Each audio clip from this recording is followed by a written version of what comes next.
il a fini par prendre et de son succès, le gouvernement décide de son extension à d'autres villes du Bénin. Bénin Taxi sera bientôt à Natitengu, Tanguieta, Parakoua, Bomé, Boycon, Ouida, Alada, Calavi, Semekpoudi et Porto Novo. Cependant, des questionnements taraudent les esprits. Le projet connaîtra-t-il le même succès qu'à Cotonou? Les prix et les modalités de remboursement seront-ils les mêmes ou seront-ils adaptés aux réalités socio-économiques des villes? Nous ferons le débat.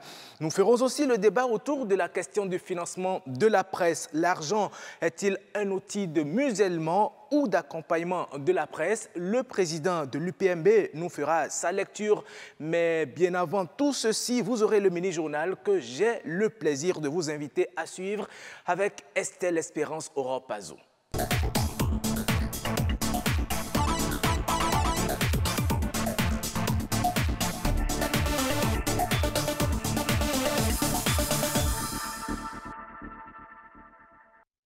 Heureuse de vous retrouver pour le mini-journal. Mesdames, Messieurs, bonjour. Le 1er mai dernier, les travailleurs ont été célébrés de par le monde. C'était une journée de commémoration de leur combat. Au-delà de l'aspect festif, la rédaction de BB24 a cherché à comprendre qui peut-on appeler travailleurs, mais surtout, quels sont les droits et devoirs des travailleurs. Igor Ayosso, Ulvaeus Balogun. Selon l'article 23 de la Déclaration des Nations Unies de 1948, toute personne a droit au travail, au libre choix de son travail, à des conditions équitables et satisfaisantes de travail et à la protection contre le chômage. Le travail, perçu aujourd'hui comme un effort physique ou intellectuel à accomplir afin d'obtenir un résultat recherché. Il y a un élément fondamental en ce qui concerne le concept de travailleur. C'est l'élément de la subordination juridique de cet employé-là ou de ce travailleur à l'endroit de son employeur qui l'utilise. Le travailleur bénéficie ainsi des conditions de travail qui le protègent. Il est toutefois tenu de respecter certaines obligations. Le premier des devoirs de l'employé, c'est de fournir ses prestations et bien les fournir. Son deuxième devoir, c'est qu'il doit la loyauté à son employeur. C'est d'être disponible, mais dans la limite des horaires de travail tels que fixés par la législation du travail. Pas de devoir sans droit. Le travailleur est également soumis à des règles qui régissent l'exercice de son métier dans l'entreprise. Les horaires de travail, la rémunération de base, les accessoires de salaire, les repos hebdomadaires, les congés annuels, tout cela fait partie de ces droits et ce doit être défini dans le cadre d'un protocole d'accord ou dans le cadre d'une convention collective ordinaire de l'entreprise. Mais dès lors qu'il accomplit dans la loyauté et dans le respect des instructions qui lui sont données, ces prestations qui donnent satisfaction à son employeur, il a droit à une rémunération à la mesure du poste qu'il occupe et qui doit être défini dans un cadre formel, en principe. Et si vous aimez ce que vous faites, travailler devient un plaisir. Et rien n'est plus important que de connaître ses droits et ses devoirs avant de signer un contrat de travail. Tant l'employeur a des obligations envers l'employé, tant le Code du travail et les conventions collectives confèrent aux travailleurs des droits. À chaque partie donc d'assumer sa part du contrat. On reste avec les travailleurs et on se tourne vers les professionnels des médias. Entre les horaires de travail et les réalités de la profession, il leur est souvent pénible de s'organiser entre l'activité et la famille. Dans cet extrait de magazine que vous allez suivre, Marcel Arossi a recueilli l'avis de quelques-uns. Ils expriment comment ils arrivent à concilier au quotidien vie professionnelle et vie familiale. Mettre en relation le travail et la vie privée du journaliste revient à parler de l'espace et du temps. J'aime bien le métier. Ce qui est difficile dedans, en couple, c'est le temps. On n'a jamais le temps pour être ensemble avec les enfants. Quand tu dis ce week-end, on va le passer à la maison, on va sortir. C'est la veille, on te dit, ou bien le jour où vous vous apprêtez pour partir, qu'on appelle. Et tout le programme tombe à l'eau. Quand on prend un couple de professionnels de médias, c'est effectivement la disponibilité, le temps qu'on voudrait bien accorder aux membres de la famille, à sa partenaire, mais également aux enfants. Et nous savons bien que dans un média, on sait quand on vient au boulot, mais on ne sait pas toujours quand on peut rentrer. Le journaliste est créatif. Le journaliste est toujours à l'affût de ce qui est nouveau. Le journaliste a des horaires qui n'ont rien à voir avec des horaires de fonctionnaires. Et il est conditionné par l'événement plus que par les horaires, et ainsi de suite. Donc, de ce point de vue-là, déjà, mon fonctionnement a toujours été différent. Et je note chez mon épouse qu'elle n'a pas aussi des horaires vraiment immuables, partir le matin à telle heure, rentrer forcément à telle heure. Ce n'est pas toujours comme ça. Donc, je crois que tout ça joue aussi dans la manière dont nous fonctionnons. Ce débordement est parfois accepté ou contrôlé. Il est le plus souvent subi. Je sais que son travail est important, mais nous aussi à la maison, on attend beaucoup de lui. Quand je donne mon portable à ma fille, elle regarde la photo de son papa, il dit « Papa ». Là, ça me fend le cœur. Je mange, je dis « Papa, viens. Papa est en train de t'acheter des yaourts, il va venir ». À l'heure où je lui dis ça, là, il est 23 heures déjà. C'est ça qui me chagrine un peu. J'aimerais qu'il nous donne aussi un peu le temps. Chaque couple, à mon avis, est unique. Chaque couple est ce qu'il est et doit vivre avec. Moi, je crois simplement qu'on est ensemble pour que tous deux réussissent. On est ensemble pour que tous deux s'épanouissent. Il ne faut pas que l'épanouissement de l'un soit un frein à l'épanouissement de l'autre. La réalité de la vie quotidienne chez les professionnels des médias révèle une véritable dérive des aspirations initiales qui visaient à un équilibre entre vie privée et vie professionnelle.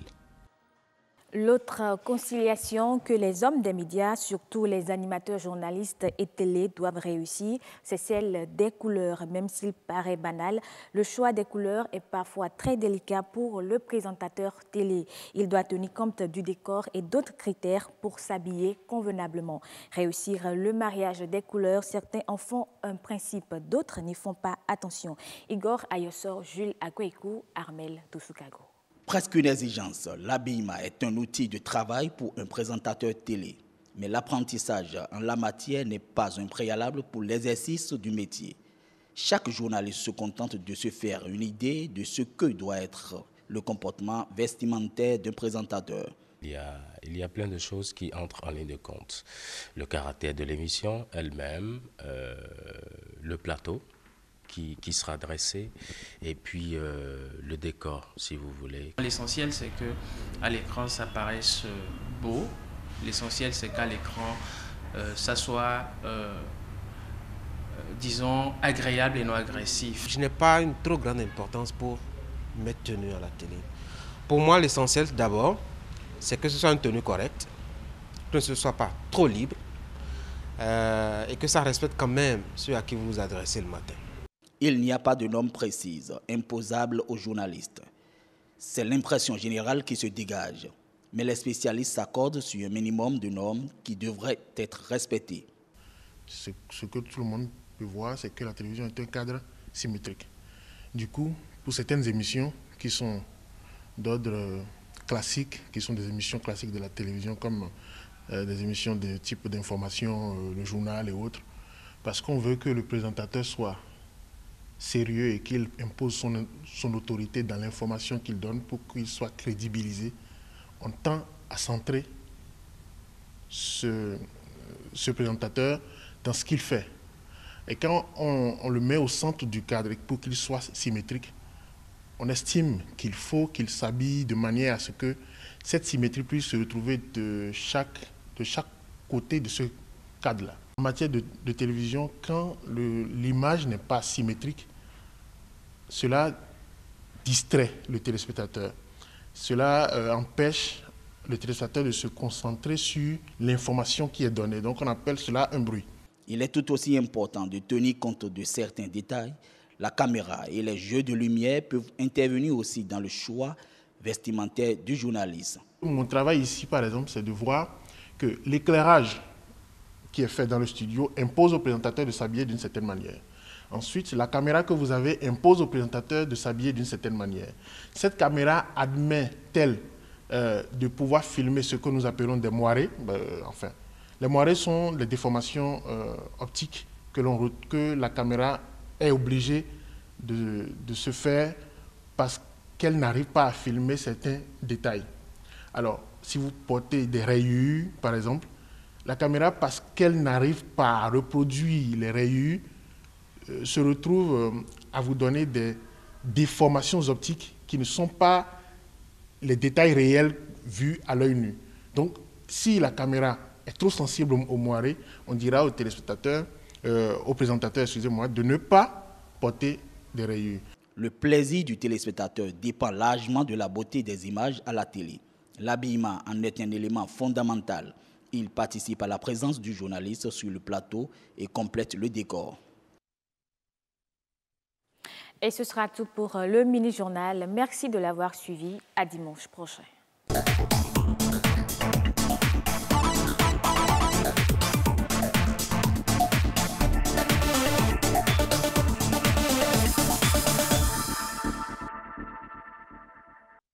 Merci à vous Estelle. Espérance Oropazo pour le mini-journal. À présent, nous allons feuilleter les journaux parus cette semaine. Qu'est-ce qu'ils ont relayé comme actualité économique dans leur colonne? Eh bien, suivons la revue de presse économique présentée par Rodrigue Herman Amega.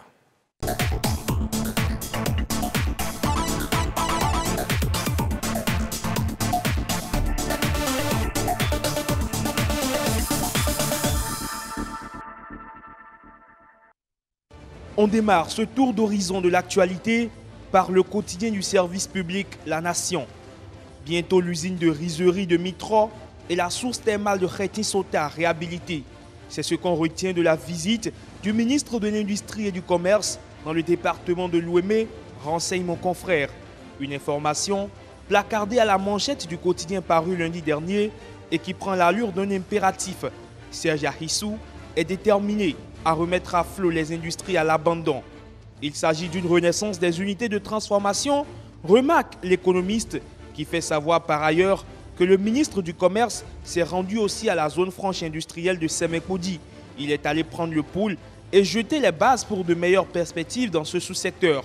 Bien loin des usines en souffrance, c'est le sort des apprenants qui intéresse le progrès. Le calendrier a été réaménagé et le quotidien nous informe que les élèves planchent au CEP, au BEPC et au bac en juillet. Ce sont des clarifications du ministre Marion Kakpo qui affirme que les épreuves du certificat d'études primaires démarrent le lundi 2 juillet, le BEPC à partir du 9 juillet et le baccalauréat dans la semaine du 16 juillet. Au quotidien Le Meilleur d'ajouter que l'école béninoise a rouvert ses portes lundi dernier pour encore 2 mois, quoique des tensions résistantes se font encore noter par endroits et dans les rangs des enseignants qui n'entendent pas baisser les bras avant la satisfaction de leurs revendications. Revendications, on en parlait encore ce 1er mai. Dans le cadre de la célébration de la fête du travail, les travailleurs ont fait des doléances au gouvernement, renseigne La Nation, qui nous apprend qu'on y retrouve entre autres le relèvement du SMIC à 65 000, l'adoption d'une politique nationale des salaires en République du Bénin et la réforme du secteur éducatif. Cette information a été reprise par la presse du jour qui met en manchette « Célébration de la fête internationale du travail, les préoccupations des partenaires sociaux présentées au gouvernement ». L'autre quotidien y va du sien et affirme à sa une à Didia Toumatis, plaide pour un dialogue inclusif. L'économiste, lui, s'intéresse plutôt aux emprunts obligataires du Bénin. 60 milliards de francs CFA pour renforcer 5 projets, écrit le journal sur sa manchette du mercredi. Ce fonds servira, selon le quotidien, au programme national d'investissement dans l'agriculture, le tourisme, les infrastructures et le cadre de vie. Le quotidien du service public signale que cette opération s'inscrit dans les perspectives 2018-2021 qui découlent d'un diagnostic économique et social et entre en ligne de mire pour l'atteinte des objectifs du développement durable fixés par les Nations Unies. La nouvelle tribune va plus loin et explique que toute personne physique, morale et institutionnelle peuvent souscrire à cette opération. Cela y va de l'intérêt de l'économie béninoise, une économie qui ne peut mieux se porter sans le port autonome de Cotonou. Qu'il vous souvienne, sa gestion est déléguée au port d'Anvers et c'est mardi dernier que ce mandat a pris officiellement effet. Top, c'est parti pour le Belge Christian De Bloc et toute son équipe, nous dit l'économiste. Le journal écrit dans ses colonnes que la réorganisation envisagée du port de Cotonou comporte deux phases, celle dite d'approche et l'autre d'exécution. La première sera consacrée à l'audit des différentes procédures en cours et la seconde à l'installation d'une équipe d'experts pour conduire les réformes. Les réformes passent également par la lutte contre la corruption et 27 policiers et gendarmes ont été radiés pour détournement de fonds publics. L'information émane du quotidien La Nation qui tire sa source du compte rendu du Conseil des ministres du mercredi dernier. Ces forces de sécurité épinglées ne feront plus partie de la police républicaine. L'information est renchérie par l'autre quotidien qui a publié la liste des personnes incriminées. Et c'est bien ici que je dépose mon marqueur en attendant de nouvelles parutions. À bientôt. Merci à vous, Rodrigue Eman Améga. Vous venez de déposer votre marqueur pour dimanche prochain. Merci pour cette revue bien fournie. Et nous allons enchaîner tout de suite avec le dossier de la semaine.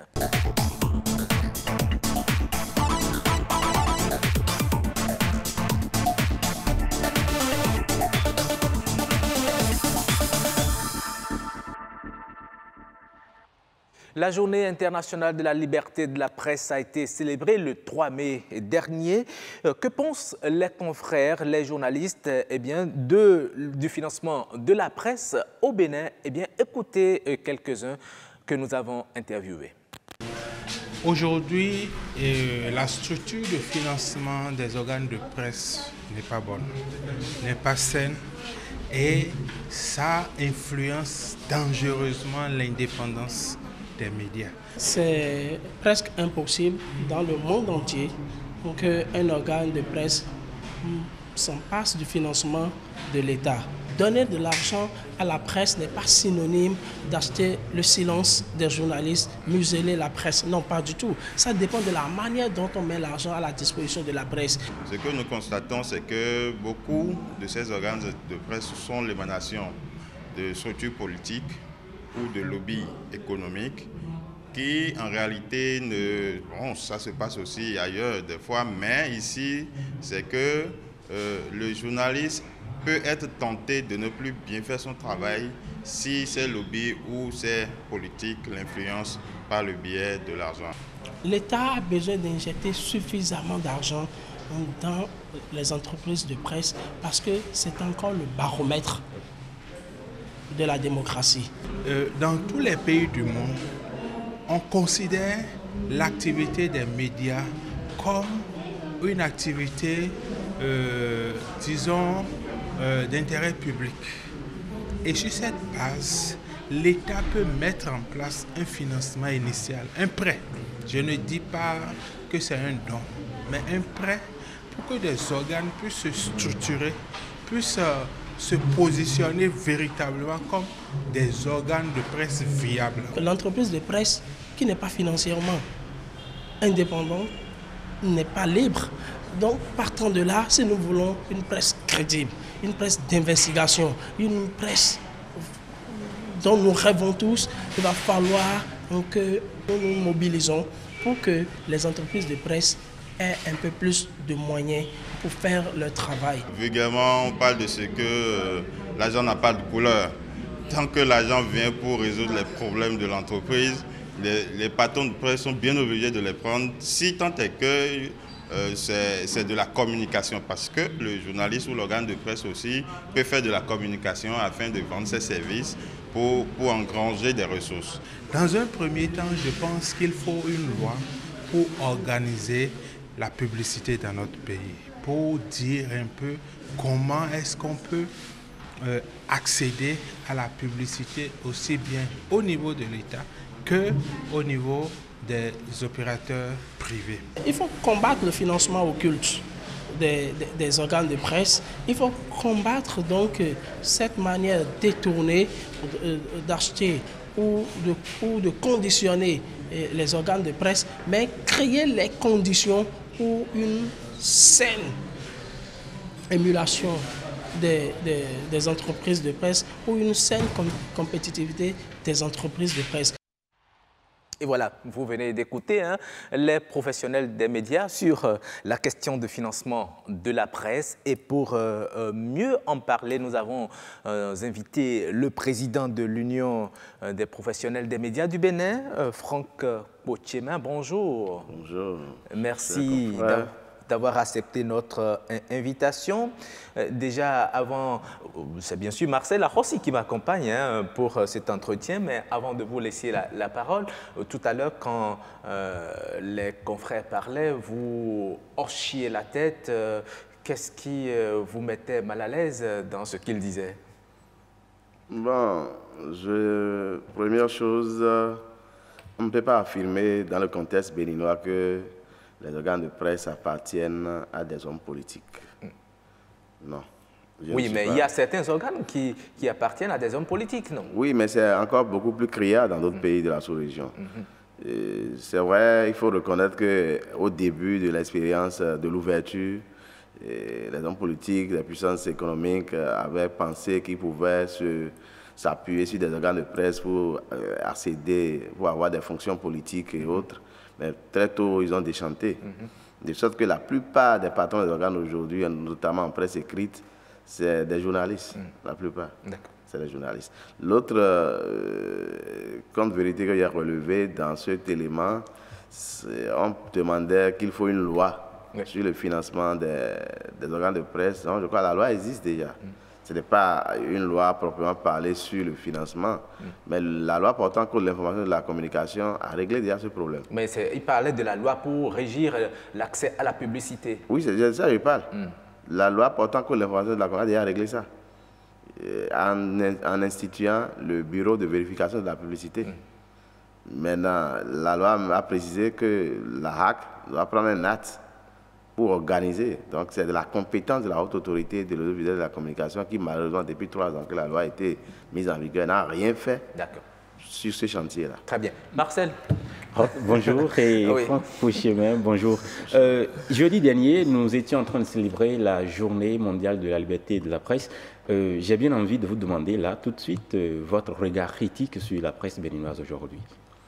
La presse béninoise, oui, nous essayons tant bien que mal, avec les moyens de bord, de jouer notre partition dans l'état de droit qui se crée. Nous ne sommes pas totalement satisfaits. Déjà, je peux dire que la presse se meurt un peu dans mon pays. La presse se meurt parce que... Faute de quoi? Faute de moyens.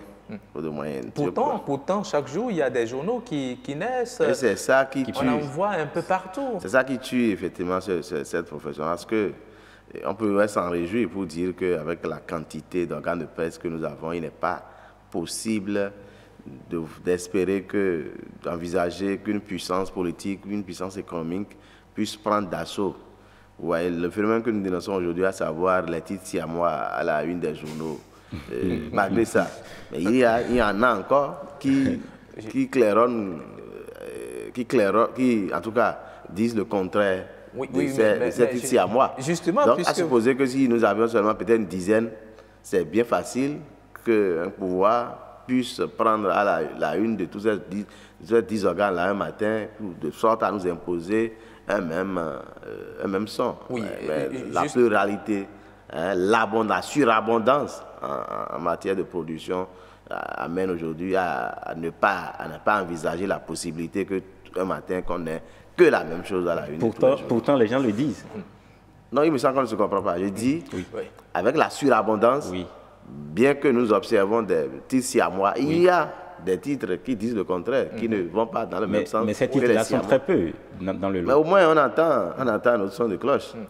Contrairement à ce que si nous avions peut-être une dizaine, vingtaine d'organes de presse, ce serait facile de prendre tout ça là et mais est-ce que le financement accordé aux patrons de presse, aux organes de presse privés, existe toujours? Oui, le financement existe, mais seulement que Et nous regrettons que depuis plusieurs années maintenant que ce financement ne soit pas mis en place. Nous déplorons le non-positionnement des aides de l'État 2010, 2016, 2017 et 2018. Donc depuis 4 ans maintenant, je crois que ce financement-là crée le problème. Nous avons tapé à toutes les portes sans grand succès pour le moment, même si on nous rassure du côté du ministère en charge de la communication. Est-ce que ce n'est pas parce que le milieu n'est pas assez assaini qu'il y a d'abord la façon de répartir ce financement décerné, dédié à la presse? Ce financement, d'abord il faut relever que ce financement a été audité plusieurs fois déjà. Dans le passé, ça n'a pas révélé grand-chose d'anormal. Ensuite, l'aide de l'État est gérée dans des conditions totalement transparentes. C'est une commission composée de la HAC, du ministère des Finances, du ministère de la Communication et des associations qui gèrent l'aide de l'État depuis toujours. Donc, il n'y a pas de problème à ce niveau. Et la répartition est publiée dans les organes de presse. Donc, je ne vois pas... Quelqu'un a dit tout à l'heure dans l'élément que nous avons suivi que la structure qui s'occupe de ce financement-là n'est pas saine. Est-ce que vous êtes d'accord? Non, je crois que celui qui le dit certainement ne sait pas de quoi il parle. J'ai dit tout à l'heure que la commission est présidée par la HAC et à l'intérieur. D'abord, la HAC à la présidence, le ministère de la Communication est vice-président, le ministère des Finances, je crois, est rapporteur, et nous, association, je crois, secrétaire, et association, nous, on est secrétaire et rapporteur. Donc, c'est comme ça. C'est l'État qui gère. C'est ça. Et la répartition est publiée régulièrement. Alors, Monsieur le Président, dites-nous aujourd'hui, quelles sont les sources de financement de la presse béninoise aujourd'hui? Oui, si nous considérons que l'aide de l'État à la presse privée constitue une partie du financement, parce que nous, quand l'aide est attribuée, nous lançons une compétition et nous rétribuons les meilleurs organes. Les meilleurs organes sont recrutés, les meilleurs journalistes également. Donc, c'est une partie du financement vient de l'aide de l'État. Mais en dehors justement de cette aide de l'État à la presse privée... Vous l'avez soulevé tout à l'heure que depuis quelques années, ces presses-là, ou bien les organes-là qui en bénéficiaient, n'en ont plus depuis quelques années. Donc, alors, comment arrive-t-il à survivre? Donc, ça, j'ai déjà dit, en réalité... en dehors du fait de l'aide de l'État qui est insignifiante, c'est pour cela que nous avions longtemps demandé le milliard médiatique et le Conseil des ministres, nous détenons un compte rendu du Conseil des ministres en date de 2009 qui a institué le milliard qui devrait être positionné sur une période de 3 ans. Donc normalement, je pense que le compte rendu du Conseil des ministres depuis 2012, depuis le budget 2013, on devait déjà un milliard culturel, des milliards médiatiques, ce qui devait permettre aux organes de presse de souffler. Malheureusement, ça n'a jamais été mis en application. Mais en l'absence de cette aide, de ce financement de l'État, un peu comme Marcel le demandait tout à l'heure, les organes de presse continuent à vivre. En dehors de l'aide de l'État, il y a il y a quelqu'un qui a même parlé de financement occulte. Il y a les contrats. Il y a les contrats. Les contrats existent toujours? Non, ça aussi, depuis 2 ans, ça a été unilatéralement coupé par le gouvernement, depuis 2 ans. Et maintenant, à part ça, on peut parler de quelques rares publicités et effectivement des financements occultes. Il n'y a pas vraiment un véritable financement. Et de ce fait, est-ce que l'émergence de la presse n'est-elle pas entravée? Oui, c'est pour ça que je dis que la presse est étouffée au Bénin. La presse est étouffée. Je ne veux pas être un oiseau de mauvaise augure pour dire que la presse pourrait en pâtir. Parce que je ne sais pas comment est-ce que nous allons régler les charges afférentes au fonctionnement d'un organe de presse sans le financement. Une entreprise de presse, ce n'est pas comme une entreprise ordinaire. Nous sommes dans une mission sociale, voyez-vous. Nous sommes dans une mission sociale. Et il est évident que l'État puisse accompagner, assurer la location, payer le personnel, l'électricité qui devient de plus en plus chère dans notre pays. Je ne sais pas comment est-ce que nous allons pouvoir régler tous ces problèmes-là. Non, mais vous, en tant que président de l'Union des professionnels des médias du Bénin, vous avez certainement quelques suggestions à faire. Oui, nous faisons les suggestions au gouvernement tous les jours. Lesquelles, par exemple? Oui, j'ai parlé tout à l'heure, c'est toute une bataille que nous avons menée qui a finalement amené le Conseil des ministres, présidé par le ministre Koupaki en son temps en 2009, à décider du milliard. Donc, le compte rendu du Conseil des ministres que nous détenons a dit qu'il faut aller au milliard plus tard en 2012. Nous sommes en 2018, mais ça n'a pas, les 350 millions n'ont pas évolué. Le même Conseil des ministres, nous avions souhaité, puisque nous sommes dans une mission sociale, il n'est pas concevable qu'on puisse taxer l'entreprise de presse comme toute autre entreprise à but lucratif. Donc, ce Conseil aussi a prévu des allègements fiscaux, mais qui n'ont jamais été mis en application. Même le Code de l'information et de la communication a prévu des allègements, des exonérations, des diminutions d'impôts, mais tout le temps continue de taxer, taxer l'entreprise de presse comme si nous n'étions pas dans une mission sociale. Et de cette manière, la presse ne saurait être vraiment libre dans ses opinions, dans ses publications. La loi qui est avec nous, qui a notre avantage, mais malheureusement, c'est comme si on ne veut pas de la presse dans le pays. Et puisqu'il n'existe pas aujourd'hui un financement officiel, les patrons de presse sont obligés de faire recours à des financements occultes. Vous ne pensez pas que le professionnalisme dont les acteurs de ce domaine-là devraient faire montre, ils sont écartés de ce professionnalisme-là?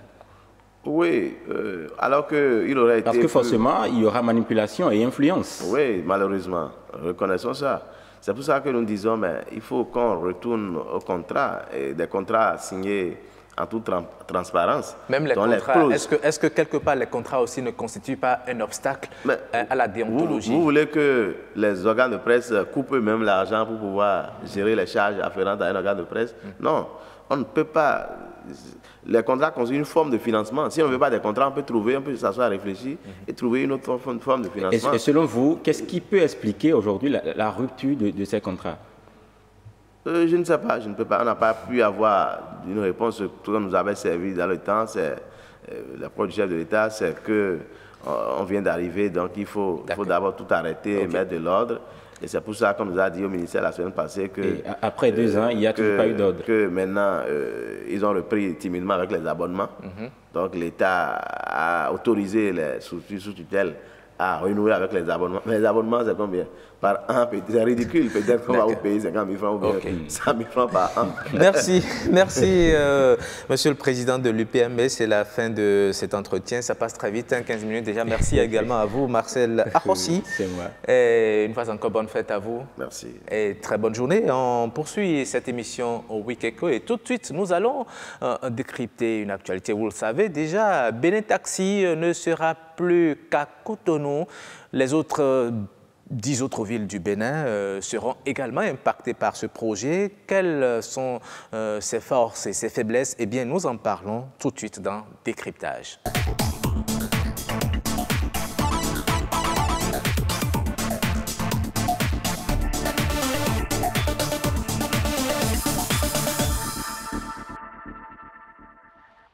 Ils sont là. Alain Sochoumain, bonjour. Bonjour, journaliste au service de production de la télévision nationale. Tout à fait. Merci d'être là. C'est moi. Josué Fortuné Merwenou, bonjour. Bonjour. Journaliste au quotidien du service public. Pourquoi vous n'avez pas salué les téléspectatrices aujourd'hui? C'est fait à dessein. C'est fait à dessein. D'accord. Et puis, comme je vous le disais, Bénin Taxi ne sera plus qu'à Cotonou. Dites-nous, quelles sont les raisons ayant motivé le gouvernement à décider de cette extension de la flotte Bénin Taxi à d'autres villes du Bénin? Si je m'en tiens au communiqué du Conseil des ministres du mercredi 2 mai, je pense que c'est 2 raisons essentielles. La première, c'est d'abord que le besoin se fait sentir dans d'autres villes. Et je crois également qu'il y a des artisans qui ont exprimé le besoin que l'activité aille au-delà de la ville de Cotonou, parce que maintenant, on a l'impression que Cotonou est suffisamment encadré ou suffisamment prises en compte par cette flotte de taxis et donc le besoin se fait sentir ailleurs. Donc il faut également penser aux autres, à d'autres localités du pays. Dans le même temps, je pense qu'il y a une situation qui est que certains parmi ces artisans-là qui ont été recrutés pour la flotte Benin Tassi ont eu la chance, ou on va peut-être dire l'opportunité d'avoir développé des contrats au-delà de la ville de Cotonou. Donc c'est la preuve justement que le besoin se fait sentir au-delà de la ville de Cotonou. Je crois savoir que ce sont ces éléments-là qui motivaient le gouvernement à dire qu'il faut étendre le projet à d'autres villes. Mais dans le même temps, il ne faut pas perdre de vue qu'à l'entame du projet, il avait été dit que le projet ne se limiterait pas qu'à Cotonou, qu'il y aurait une phase pilote et qu'après cette phase pilote-là, le projet s'étendrait petitement à d'autres localités du pays. Et aujourd'hui, le projet s'étend à 10 autres villes du Bénin, telles que je l'ai citées tout à l'heure. Alain Sochoumain, les passagers d'autres villes pourront aussi profiter du confort de ces véhicules jaunes que nous voyons dans la circulation. Mais cette extension aura-t-elle le même succès qu'à Cotonou, selon vous? Je vais saluer les téléspectateurs et les téléspectatrices. D'accord. Vous pouvez même commencer par les téléspectatrices. Allez, beaucoup plus sérieusement, je crois qu'il y a une sorte de succès de Benin Tassi à Cotonou. Il faut le reconnaître, même si ça a pris du temps pour s'imposer. Le gouvernement l'a d'ailleurs reconnu. Alors, ce serait aussi un bonheur pour les autres Béninois et Béninoises de faire cette expérience-là avec Benin Tassi dans les autres localités. Alors, voitures climatisées, voitures neuves, voitures... De toutes les façons, ce sont des taxis qui sont carrément différents des autres véhicules. Donc, des taxis ordinaires que les gens ont l'habitude de prendre. Et je pense que le gouvernement a bien fait de l'étendre, ne serait-ce que du point de vue expérience pour les populations, de pouvoir emprunter ces taxis-là pour leurs courses. Mais là, il y a d'autres questions qui vont se poser. Tout à fait, parce qu'on est en droit de se demander, est-ce que c'est le même tarif qui sera appliqué dans les autres villes ou bien les tarifs seront arrimés au niveau du développement socio-économique de ces villes? Bon, d'abord, entre Cotonou et les autres villes, ce n'est pas les mêmes habitudes. Cotonou étant la grosse ville, ou bien l'une des grandes villes du pays, les habitudes ne sont pas les mêmes que dans les villes où le gouvernement entend implémenter donc, le projet Benin Tassi. Est-ce que ce sera les mêmes tarifs? Je pense que si le gouvernement applique les mêmes tarifs dans les autres villes qu'à Cotonou, à mon avis, ce serait une erreur. Une erreur parce que j'estime que le pouvoir d'achat varie d'une ville à une autre. Les habitudes varient d'une ville à une autre. Est-ce que je peux peut-être me poser encore la question de savoir si on maintient les mêmes tarifs, est-ce qu'on va exiger des artisans, sinon des conducteurs de taxi, les mêmes montants à payer par jour ou bien par mois? Pour le remboursement, très bien. Pour le remboursement. J'ai bien envie de retourner la question à Fortuné Merouilou. Vous savez, aujourd'hui, au niveau de ces artisans qui conduisent ces véhicules, on a appris que par jour, ils doivent payer 10 000 francs. Avec le niveau du développement de ces nouvelles villes auxquelles ce projet est étendu, est-ce que vous pensez qu'on peut aussi imposer les mêmes montants à ces artisans? Je pense que même si on n'impose pas les mêmes montants à ces artisans, il faut trouver le mécanisme pour leur permettre de rembourser ce qu'ils doivent rembourser. Parce que les véhicules qu'ils prennent sont les mêmes que ceux qui sont à Cotonou utilisent. Donc, de toutes les façons, le coût de revient, logiquement, devait être le même par rapport à tous les véhicules. Mais si on impose à quelqu'un, par exemple... La difficulté, c'est que le terrain d'opération n'est pas le même. D'autres sont à Cotonou, ont une certaine clientèle à portée de main, ont la facilité de mobiliser peut-être la clientèle, ce qui n'est pas le cas dans les autres villes citées. Mais ne perdons pas également de vue que Benin Tassi, c'est une clientèle spécifique. C'est des gens d'un certain standing qui prennent Benin Tassi. C'est des gens qui ont des besoins spécifiques qui prennent Benin Tassi. Et donc, par rapport à ça, dans les autres villes, je ne suis pas sûr que le besoin s'exprime de la même manière que cela s'exprime à Cotonou. À Cotonou, par exemple, vous observez que c'est parfois des fonctionnaires qui n'ont pas envie de prendre leur véhicule pour aller au service ou pour faire des courses ou peut-être aller à la plage en week-end avec la famille qui sollicitent Benetassi. Il y a des personnes qui sollicitent Benetassi, par exemple, parce qu'à l'heure de sortie de leurs enfants de l'école, ils n'ont pas peut-être le temps ou ils ne sont pas encore disponibles. Donc, on appelle un taxi, on envoie le taxi pour que le taxi aille les déposer. Ou le matin, lorsque à l'improviste, votre véhicule tombe en panne, par exemple, vous appelez Benetassi pour vous déplacer. Donc, c'est réservé à une clientèle spécifique. Dans les autres villes, ce n'est pas exclu qu'il y ait un besoin de mobilité qui s'exprime. Encore que les ne sont pas vraiment... Ce n'est qu'à Cotonou qu'on a les taxis-villes ne sont pas véritablement développés. Donc, quelque part, c'est une nouvelle habitude qu'on apporte dans cette localité-là. Et lorsque vous observez les 10 communes qui ont été citées, il y en a qui sont quand même assez reculées. Comme le disait Alain tout à l'heure, le pouvoir d'achat, forcément, est assez réduit dans cette localité. Tout à fait. Lorsqu'on prend une ville comme Tanguieta, par exemple, on se pose la question de savoir pourquoi envoyer ce projet-là. Bon, je ne dis pas que c'est la pauvreté là-bas, mais c'est une ville un peu reculée. Est-ce que vous pensez que ça peut prendre là-bas? Je crois qu'il y a deux cibles dans le viseur du gouvernement par rapport à Benetassi. C'est d'abord les citoyens d'un certain standing et après, c'est les touristes.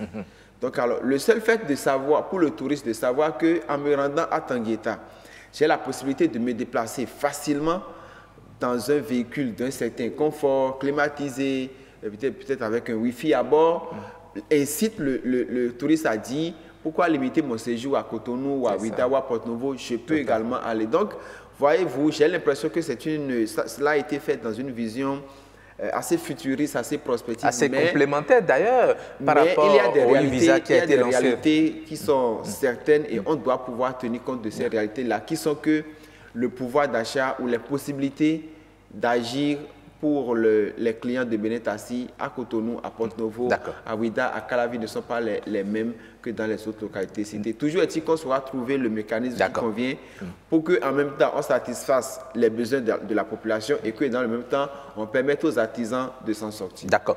Donc, on parle déjà de la mort programmée des taxis qui font la navette entre ces villes. Vous pensez que ce sera aussi effectif? Non, je crois que chacun a sa place dans la cité.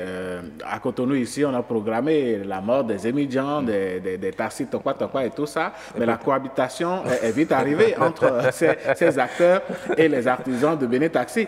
Je crois que ce serait la même chose dans les autres communes où le projet va prendre corps dans les jours à venir. Mais la vraie question, je voudrais revenir sur le problème du remboursement. Si les artisans de Cotonou ont 4 ans par exemple, je dis n'importe quoi, 4 ans par exemple pour rembourser, est-ce que les artisans de Tanguieta, des zones reculées, auront le même délai pour rembourser? Je crois que le gouvernement doit pouvoir a dû certainement étudier cette question pour faire l'extension du projet dans ces zones-là. Maintenant, la mort programmée des taxis qui font la navette entre ces villes, je ne pense pas. Comme je l'ai dit, chacun va trouver le moyen de garder sa clientèle. Et bon, Benetassi va s'imposer. Si dans l'exercice du projet, on se rend compte qu'en réalité, dans ces zones-là, il n'y a pas la clientèle spécifique qu'on veut. Parce que ce n'est pas tous les jours, ce n'est pas toutes les saisons que les touristes sont là. Ce n'est pas tout le temps qu'on aura peut-être... quel est le taux des fonctionnaires ou bien des personnes capables de pouvoir utiliser les services, s'offrir les services de Benetassi dans ces zones-là. Donc, j'estime que le gouvernement a certainement ces données-là qui font qu'il décide d'aller dans ces villes. Maintenant, si dans la réalité des choses, on se rend compte qu'il n'y a pas la clientèle qu'il faut et que les gars doivent faire peut-être 8 ans ou bien 10 ans pour faire le remboursement, autant supprimer. Le véhicule déjà amorti à partir de 10 ans, je crois. Bon, donc, ça sera à perte et profit, quoi. D'accord, voilà. C'est aussi, comment dit-on, les risques qui attendent peut-être ce projet dans ces villes où on veut faire cette expérimentation. Au cas où ça ne marcherait pas, est-ce qu'il faut ramener ces véhicules dans d'autres villes ou bien insister pour qu'ils continuent à espérer? Je pense qu'un projet comme celui-là ne se lance pas sans des études préalables. Et vous observez que nous avons 77 communes dans le pays et à Cotonou qui étaient déjà prises en compte. Aujourd'hui, on en ajoute 10, donc je suppose que nous en sommes à 11 et qu'il en reste bien d'autres. Donc, ces 10 villes, je présume, n'ont pas été choisies au hasard. Elles ont été choisies sur la base d'un certain nombre d'éléments, sur la base de critères d'appréciation qui permettent de dire à ce niveau, ça peut marcher. Quelque part également, je pense qu'on ne peut pas tout de suite tirer sur la ficelle du profit pour dire que les artisans doivent... Même à Cotonou, le profit n'a pas été systématique. Ça a mis du temps à s'imposer, à rentrer dans les habitudes. C'est maintenant que le réflexe Benet-Tassi commence par venir. Donc je pense que dans les autres villes, ça va être pareil. Au début, il y aura un rang d'observation. Il y aura peut-être même du mépris par endroit, de la désinvolture vis-à-vis. Mais petitement, les populations comprendront que c'est un besoin qui s'impose à eux.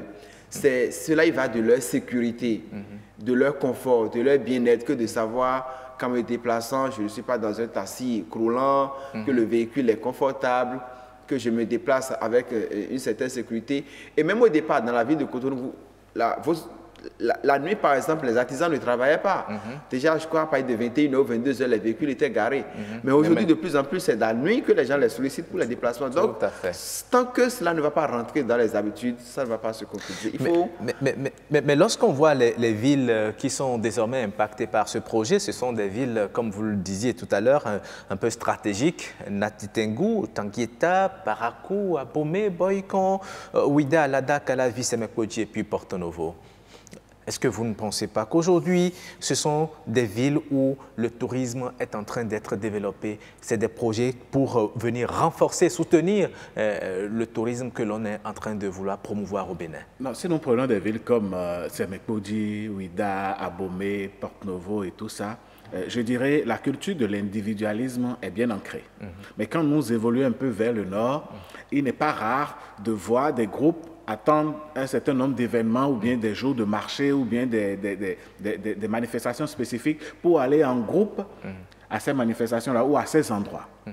Est-ce qu'il ne serait pas bien dans ces zones de définir ou bien d'implémenter un projet de transport en commun, par exemple? Parce que Benet-Tassi, c'est pour une certaine classe. Madame, monsieur ou bien les amis, 2, 3, 4 personnes dans un véhicule climatisé, bon, amène-nous d'un point A à un point B, d'accord. Mais quand on commence par aller à l'intérieur du pays, je pense qu'il faut tenir compte des habitudes des Béninois sur le plan sociologique. Alors, le tourisme ne peut pas être la seule clientèle en griffe de Benet-Tassi dans ces zones-là.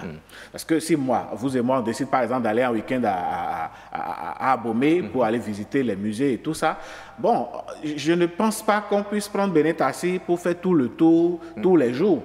Il nous dépose à l'hôtel, il nous amène au musée, il nous amène dans les lieux où on veut visiter et tout ça. Non. Peut-être faire le trajet Cotonou-Abomey, puis après, en interne, trouver le moyen de nous déplacer dans ces villes-là. Je crois que le tourisme ne doit pas être le seul motif pour le développement de ce projet-là. Maintenant, si on peut donner à Benet-Tassi un caractère de transport commun dans certaines villes, ça pourrait changer un peu les choses. Très bien. Cela tient lieu de votre mot de fin. Merci à vous. Alain Sotoumé, votre mot de fin pour que ce projet connaisse un succès comme à l'image de Cotonou? Je pense que si je dois dire quelque chose, c'est peut-être d'encourager les populations à aller vers cet assis-là, parce que n'oublions pas que ça vient quand même régler en partie le problème de chômage également dans notre pays. Parce que vous observez que ces artisans-là, certainement, il y a quelques mois, étaient, je présume, au chômage. Et avec ce projet-là, aujourd'hui, il y en a qui parviennent à s'en sortir très bien. Il suffit de discuter avec eux pour s'en rendre compte. Donc, je me dis, la vie n'a pas de prix, la sécurité n'a pas de prix. On peut y penser, avoir par moment le réflexe qui convient lorsqu'on a envie de se déplacer sur une certaine distance. Merci. Merci à vous, Josué Fortuné. Mesdames et messieurs, c'est fini. Vous avez compris. Wikeko, aujourd'hui, c'est terminé. Toute l'équipe de préparation et de réalisation se joint à moi pour vous dire merci et vous donner rendez-vous dimanche encore à 11h. Mais vous pourrez aussi suivre cette émission sur la toile, sur le portail de l'ORTB, www.ortb.bj. Au revoir et à très bientôt.